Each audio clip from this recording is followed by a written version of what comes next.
خباب بن ارت رضی اللہ عنہ نے بیان کیا کہ ہم نے نبی کریم صلی اللہ علیہ وسلم کے ساتھ صرف اللہ کے لیے ہجرت کی۔ اب ہمیں اللہ تعالیٰ سے اجر ملنا ہی تھا۔ ہمارے بعض ساتھی تو انتقال کر گئے اور اس دنیا میں انہوں نے اپنے کیے کا کوئی پھل نہیں دیکھا۔ معصب بن عمیر رضی اللہ عنہ بھی انہی لوگوں میں سے تھے، اور ہمارے بعض ساتھیوں کا میوہ پک گیا اور وہ چن چن کر کھاتا ہے۔ مصعب بن عمر رضی اللہ عنہ احد کی لڑائی میں شہید ہوئے۔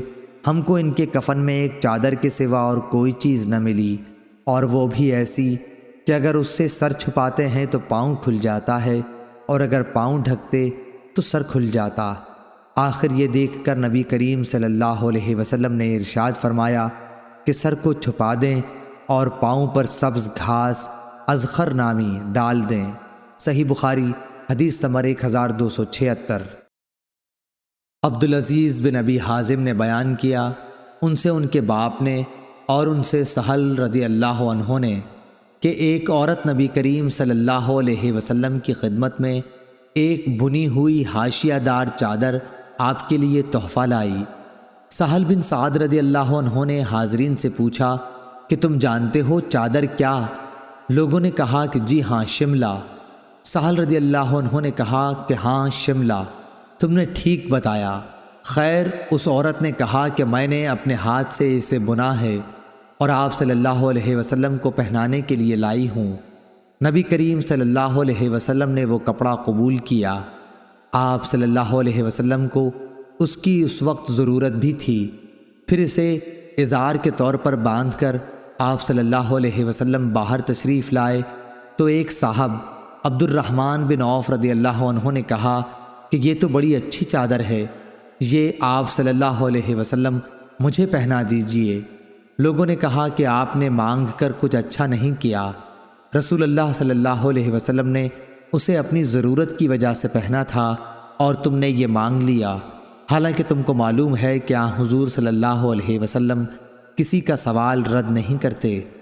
عبد الرحمن بن عوف رضی اللہ عنہ نے جواب دیا کہ خدا کی قسم، میں نے اپنے پہننے کے لیے آپ صلی اللہ علیہ وسلم سے یہ چادر نہیں مانگی تھی، بلکہ میں اسے اپنا کفن بناؤں گا۔ سہل رضی اللہ عنہ نے بیان کیا کہ وہی چادر ان کا کفن بنی۔ صحیح بخاری حدیث نمبر 1277۔ سفیان ثوری نے بیان کیا، ان سے خالد حذا نے، ان سے ام حذیل حفصہ بنت سیرین نے، ان سے ام عطیہ رضی اللہ عنہا نے بیان کیا کہ ہمیں عورتوں کو جنازے کے ساتھ چلنے سے منع کیا گیا، مگر تاکید سے منع نہیں ہوا۔ صحیح بخاری حدیث نمبر 1278۔ بشر بن مفضل نے بیان کیا، انہوں نے کہا کہ ہم سے سلمہ بن علقمہ نے اور ان سے محمد بن سیرین نے کہ ام عطیہ رضی اللہ عنہا کے ایک بیٹے کا انتقال ہو گیا۔ اس کے تیسرے دن انہوں نے صفرہ خلوق، ایک قسم کی زرد خوشبو منگوائی اور اسے اپنے بدن پر لگایا اور فرمایا کہ خاوند کے سوا کسی دوسرے پر 3 دن سے زیادہ سوگ کرنے سے ہمیں منع کیا گیا ہے۔ صحیح بخاری حدیث نمبر 1279۔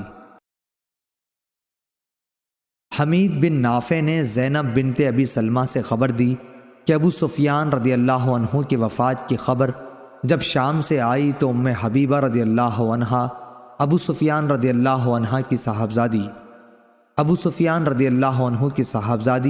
اور ام المومنین نے تیسرے دن صفرہ خوشبو منگوا کر اپنے دونوں رخساروں اور بازوؤں پر ملا اور فرمایا کہ اگر میں نے نبی کریم صلی اللہ علیہ وسلم سے یہ نہ سنا ہوتا کہ کوئی عورت جو اللہ اور آخرت کے دن پر ایمان رکھتی ہو، اس کے لیے جائز نہیں کہ وہ شوہر کے سوا کسی کا سوگ 3 دن سے زیادہ منائے، اور شوہر کا سوگ 4 مہینے 10 دن کرے، تو مجھے اس وقت اس خوشبو کے استعمال کی ضرورت نہیں تھی۔ صحیح بخاری حدیث نمبر 1280۔